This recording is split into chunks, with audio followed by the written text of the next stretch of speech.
Hey there artists, so today we're going to be working on a painting skill builder. So once we have our paper prepared, we are ready to begin. And the way it's going to work is I'm going to go through each section and then pause the video between each one. So the first thing we're going to need is we are going to make the first of our 8 squares with tempera. Tempera will be often in these ice cream containers. So when you're carrying it, you need to make sure that you are carrying it level. Don't tilt it because the paint could spill out and the paint could run together, the colors. So always carry it like you're carrying your lunch tray.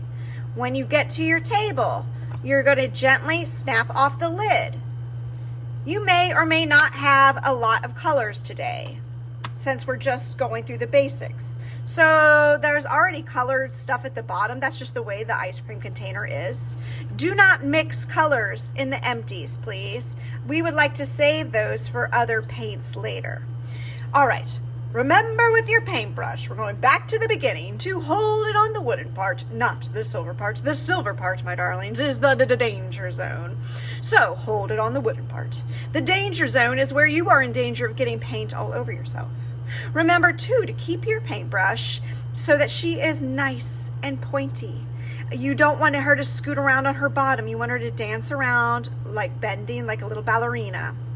So for the most part, you'll often be picking your own paintbrush. Pick 1 or 2. Big brushes for big things, little brushes for little things. All right, everybody. So I'm going to dip it in my water, wipe it on the lips so it doesn't drip, and blot it on my towel that's at my table.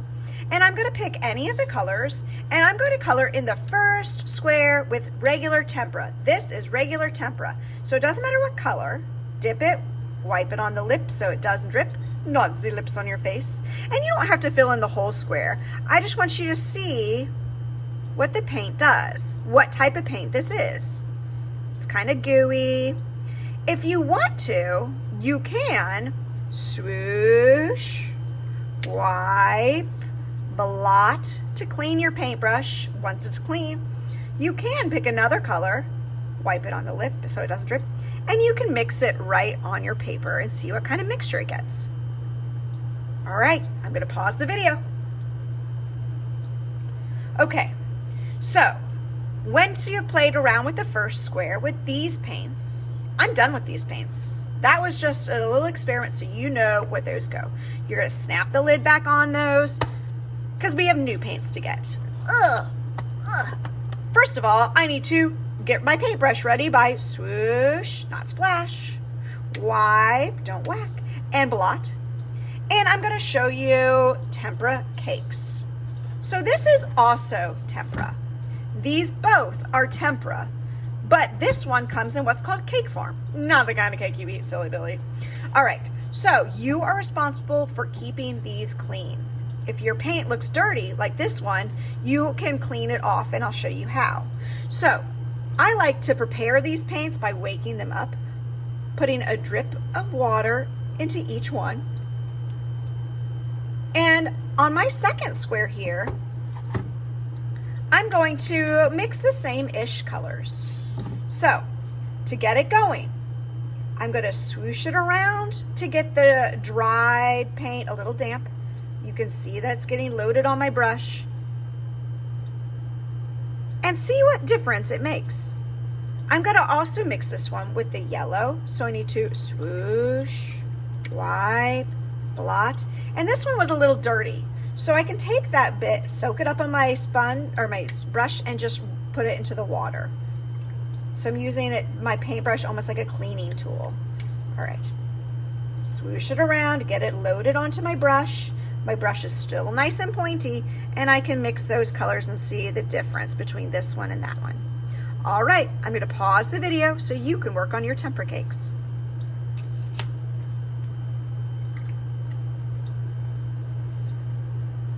Okay guys, so sorry for that little delay here.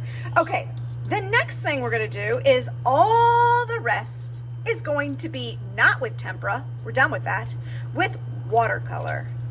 Watercolor usually will come as little cakes in pan. You can call this pan watercolor or cake watercolor.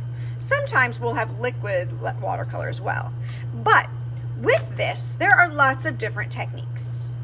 So you might be thinking, there's not much paint in here, Miss Langdon, but actually you really don't need much paint in these. Just like the Tempera Cakes, you need to keep these clean. Say that again, folks. Keep them clean.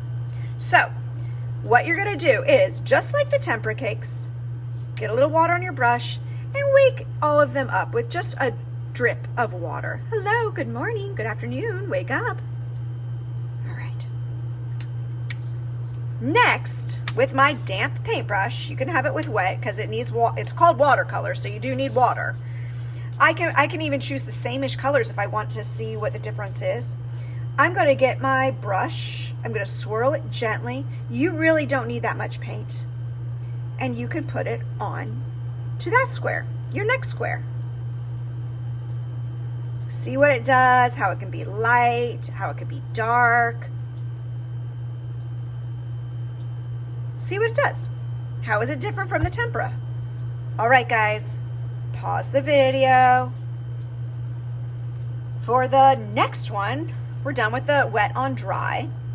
We're going to try something called wet on wet. It's different than this one. Same paint, different technique. All right, what I'm going to do is I'm going to wash my paintbrush, wipe it on the lip so it doesn't drip. Actually, I'm going to get some water on it. So it's called wet on wet. So what we're going to do is we are going to wet our paper, and on top of our wet paper, we are going to put wet paint, wet watercolor paint. I already have that one ready, so I can go ahead and dip it in. And you can paint on this and see, is it different? Is it the same? It might look the same, but it's definitely a little different. All right, guys, I'm gonna pause and let you wet your paper and put wet paint on your wet paper. Okay, so for the next 3 squares, these are actually a little different. These are called resists. We're gonna do something called resists. So the first one is called salt resist. On a salt resist, you're going to paint the square first. It doesn't matter if you use the wet, actually, we're gonna use the wet on wet technique. So I'm gonna wet it because we need our paper kind of wet. I'm gonna use one of the colors. It doesn't really matter what. Whoa, that really did different wet on wet. All right. Spread it out. Okay. And to make it a salt resist, we're gonna take, that's right, salt. Just a little bit of salt like you would have at your, you put on your French fries, but don't eat this kind because it's been dirty. And just like your French fries, you're gonna sprinkle just a little bit, not too much. Just like food, you don't want it to be too salty. So we're gonna watch that one and come back to that at the end to see what it does. So I'm gonna let you paint it and then splash a little salt on it, and we're gonna leave it be.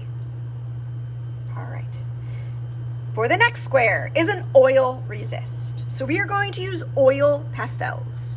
And you can just take any oil pastel and make marks on it. I'm going to use some white oil pastel just to remind you of this trick. And then on top of this, get my paintbrush ready. It still has a little water on it. You need water on it for this. And I'm going to paint the oil resist. I'm going to change up the color though. I've been using so much blue. Just a little bit needs to be on there for watercolor, not too much. And you can see what happens.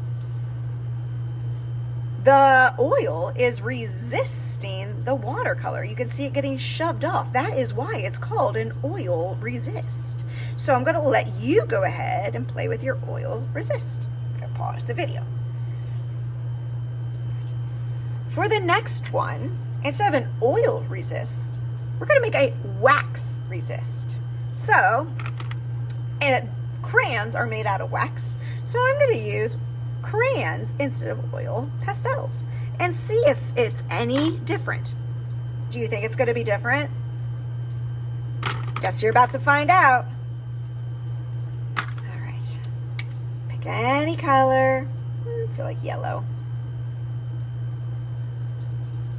And see what happens. it's almost the same as the oil resist. Do you see, especially with the white one, that it's getting shoved off? All right, I'll pause the video. All right. For our last square, this might be new for some of you. This is going to be watercolor pencils. There are regular colored pencils, of course, but in the paint station, there are watercolor pencils as well. So I'm going to do a couple different experiments with this.